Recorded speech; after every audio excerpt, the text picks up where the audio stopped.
करे से लोभ कइलू ओकरे से परेशानी बा। एगो लड़की हाँ एगो लड़का के प्रेम बा, लड़की धोखा देले बिया। काहे जींस कुर्ता में मिलत रही तो हमें करा निमन लागत रही, हाँ धोती कुर्ता में देखे ले तो भड़क जाले। सही बात। अरे पगली को हमें तो जींसो पहन ले, बाकी काहे हमारा से का दिक्कत बा? बोलो बोलो बोलो बोलो। ए राजा हमार शादी कहीं और सेट हो गई बा, आप हमार मजबूरी बूझी। हमार भैया कहीं शादी सेट को दिले बानी। अरे तय आदमी से भइल बात से। अच्छा तोर मजबूरी बा, हमारे ने जरूरी नहीं खे प्यार कोई, लेकिन लड़का को हत का बेवफा तो हरवा फा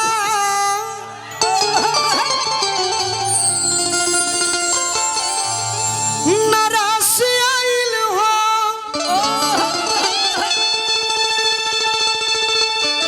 छोड़ दी हलू तू तो हमारा पास आइल हो। धोखा मिलल हमरे नदानी बा। लड़का कहता के रे अरे हम तो जानते न रही अब जननी का जे करे से लोभ कइलू ओकरे से परेशानी बा।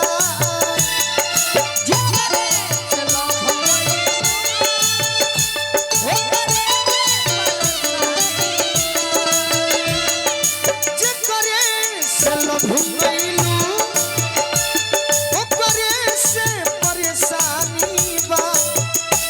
ए सनमी करम तहरो लागे खानदानी बा।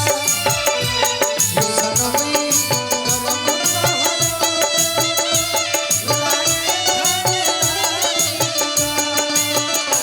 ए सनमी करम तहरो लागे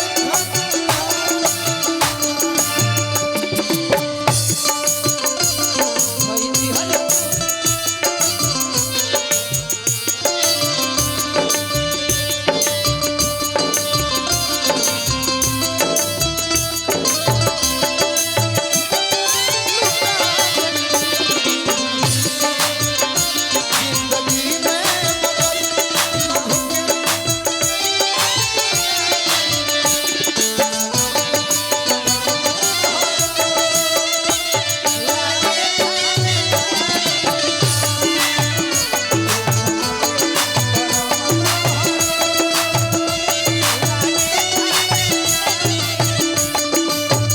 अरे पगली ये हम गावत तनी भाई लोग के चलते न तो ई प्यार के फेरा में तो हम रहबे ना करी।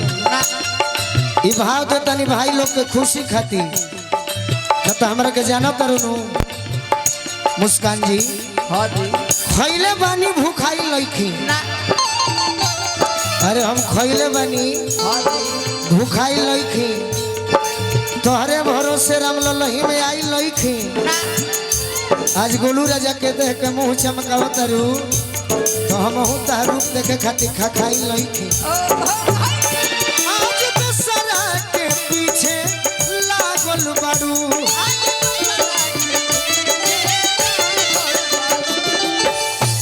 आज दूसरा के पीछे लागल बाड़ू।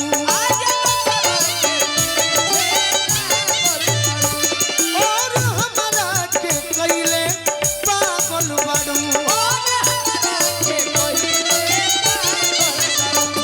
कहके हमरा से प्यार अब चिन्हेलू ना यार।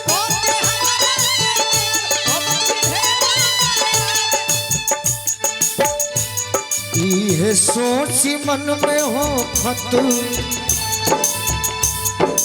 हैरानी बा जकरे से लभ कैलू ओकरे से परेशानी बा ए सनमी करम तहरो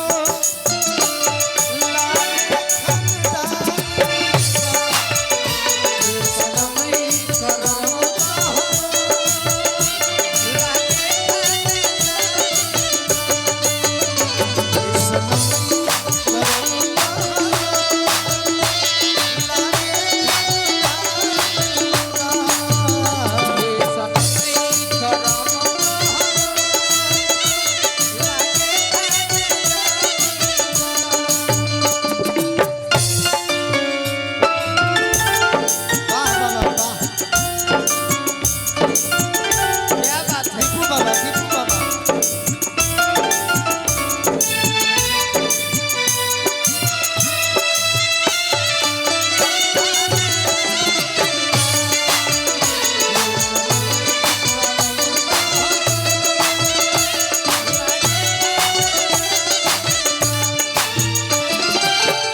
हमारा के धोखा देवे न कोनो बात ना तू उनका जरे खुश रही हो हाँ जी बाकी एगो बात जान लो का ना तो तुरल बारू जवाना के खाती हो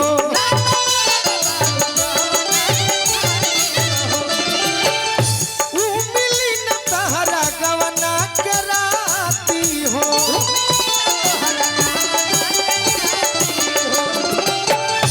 चोरी गोलू के दिल तोहरा मिली न मंजिल